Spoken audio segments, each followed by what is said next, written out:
ধ্যানকানু সিদ্ধাৰ্থ শৰ্মা আৰু গোস্বামী আৰু শেখৰ গোস্বামী আৰু অমিত প্ৰভা তেওঁলোকে অলপ মানসিকভাৱে তেওঁলোকে দুৰ্বল হোৱা যেন অনুমান কৰিছোঁ মানসিকভাৱে দুৰ্বল হোৱা যেন অনুমান কৰিছোঁ সেইকাৰণে কৈছোঁ তেওঁলোকে অনুশোচনা যে ভুগিছে তেনেকুৱা এটা অনুমান কৰিব পাৰিছোঁ তেওঁলোকে অলপ দুখী যেন তেওঁলোকে যদি ভাবিছে নাজানো কথাটো কিন্তু তেওঁলোকৰ বডি লেংগুৱেজত তেওঁলোকে যেন অনুশোচনাত ভুগিছে যেন অনুমান কৰিছোঁ আমি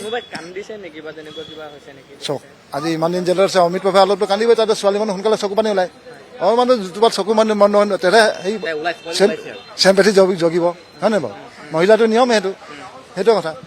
কিন্তু আইনে যিটো আপোনাৰ চকু পানীয়েতো যদি বাদ পেলায় আইনেতো সেইটো লাইনত নাযায় আইনতে ন্যায়মতে পথতে যাব আইনতে আইনেই তাৰ চকু পানীয়ে আপোনাৰ কোনো দুই এইটো বাৰু ধৰি লওক দেখাব নোৱাৰে কিন্তু মানুহৰ দৃষ্টিয়ে চকুৰে ক'ব পাৰে যে আপোনাৰ যেতিয়া চকুতে জলজলীয়া হ'ব পাৰে কেনেকুৱা হ'ব পাৰে অনুমান ক'ব যায় অনুমান হতাশাত উভকা যে অনুমান কৰিছোঁ আমি সেইটো কৈছোঁ অনুতপ্ত অনুশোচনা কৰা যেন লাগিছে তেওঁলোকক সকলোৱে নহয় দুই এজনে আটাই বাকী পুলিচ কেইজনৰ কথা মই ক'ব খোজা নাই বাকী কেইজনক অলপমান তেওঁলোকক অনুমান কৰিছোঁ যে তেওঁলোকে অনুতপ্ত হোৱা যেন অনুমান কৰিছোঁ বেছি আচলতে দুখ পাইছে বেছি চন্দিবনে নিজে কাৰণ তেওঁ কি হৈছে নাজানো হয়তো নতুনকৈ চাকৰি জইন কৰা বহুদিনো হোৱা নাই তাৰ মাজত সপ্তাহত তেওঁ বিদেশ ভ্ৰমণ কৰিলে প্ৰথমবাৰ কাৰণে আছে কিবা হয়তো চন্দিবনে অলপ মনত বেছি আঘাত পোৱা যেন অনুমান কৰিছোঁ সেইটো কি কাৰণে হৈছে নাজানো দুখ কৰিছোঁ নকয় সময় ট্ৰায়েলত লাগিব দুখী হয়নে নহয় কিন্তু তেওঁ অলপ অনুচনা বেছি হৈছে অনুমান কৰিছোঁ তেওঁ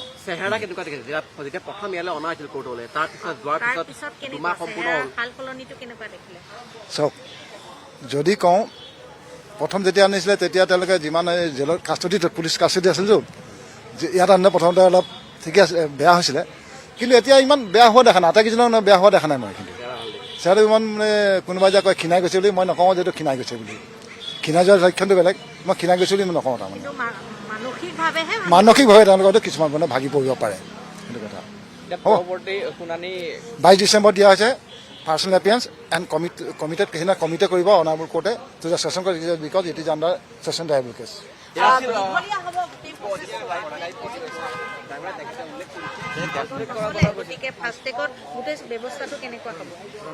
চাওক ন্যায় শব্দটো মই বুজিলোঁ জাষ্টিছ ফৰ জুবিন গাৰ্গ জুবিনক ন্যায় লাগে আপোনালোকে মিডিয়া মানুহ কিছুমান কথা ক'বও নোৱাৰি ক'লে হয়তো কাইলৈ মোৰ পক্ষে বেয়াকৈ ক'ব ন্যায় মানে কি বুজায় আপোনালোকে বিচাৰ লাগেতো ন্যায় মানে বিচাৰ মানে পানিছমেণ্ট নহয় কিন্তু মাইণ্ড ইট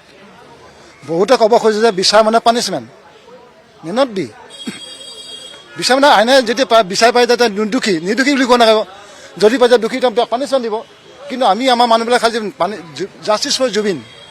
এই মিনিংটো তেওঁলোকে বুজি পোৱা নাই নেকি জাষ্টিছ ফৰ জুবিন মানে কিন্তু পানিছমেণ্ট নহয়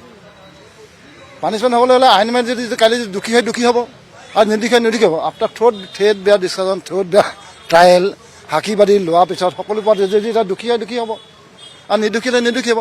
ন্যায় মানে সেইটোহে বুজিব লাগে ন্যায় মানে কিন্তু পানিছমেণ্ট নহয় আপুনি কথাবিলাক বহুতে বুজি আছে মই আজি মেডিয়াৰ যোগেদি কথাবিলাক কৈ দিছোঁ বাকী 22 ডিচেম্বৰত তেওঁলোকে এপিয়াৰ হ'ব লাগিব এপিয়াৰ হৈ তেওঁলোকক কমিট কৰা হ'ব কমিটৰ পিছত ট্ৰায়েল হ'ব আৰু তেওঁলোকে এপিয়াৰ হ'ব লাগিব in date of charge frame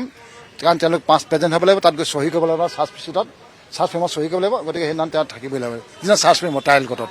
session কোৰ্টত হ'ব ফাষ্ট ট্ৰেক মানে বস্তুটো কি যে অনাৰেবল হাইকোৰ্টে অসম চৰকাৰে যেতিয়া ৰিকুৱেষ্ট কৰিব আমাক এখন ফাষ্ট ট্ৰেক লাগে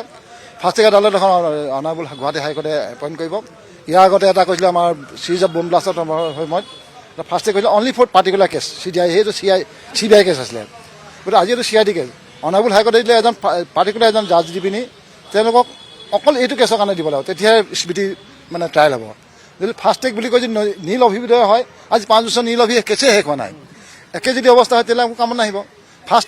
track day to day examine হয় ডে টু ডে ট্ৰায়েল হ'ব লাগিবই সেইটোকে ফাষ্ট ট্ৰেক বুলি ক'ব আমি আশা কৰোঁ যে অনাৰেবল হাইকোৰ্টে এটা ফাষ্ট ট্ৰেক কৰি পিনি অকল এইটো কেছৰ কাৰণে জাজ নিয়োগ কৰিলে ভাল হ'ব বুলি মই ভাবোঁ তাৰমানে 22 তাৰিখে তেওঁলোকে সুহৰিৰে অহাটো বাধ্যতা অনাৰেবল কোৰ্টে সেইটো অৰ্ডাৰ দিছে কিন্তু আহিব নোৱাৰিবও পাৰে